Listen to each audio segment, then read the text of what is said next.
let's talk today about the do's and the don'ts with a driver.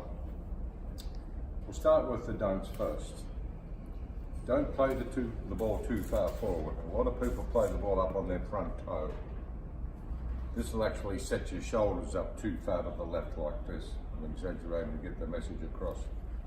That makes it very hard to reach with your golf club, and you finish up playing golf this way with your weight on your back foot. That's why the ball slices on you. The face stays open and you're trying to flip it this way. So make sure when you address your golf ball with your driver, having a club, try the club head inside your front foot.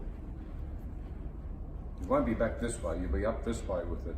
Now one of the big things with the driver you need to do, if you're right-handed, you need to be able to get your right hand on top of the club as you go past the ball.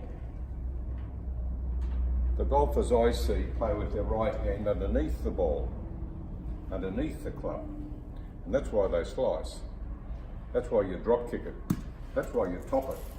So I'll hit one for you and have a look and make sure the right hand gets on top. It'll give you a completely different ball flight and turn the ball over for you.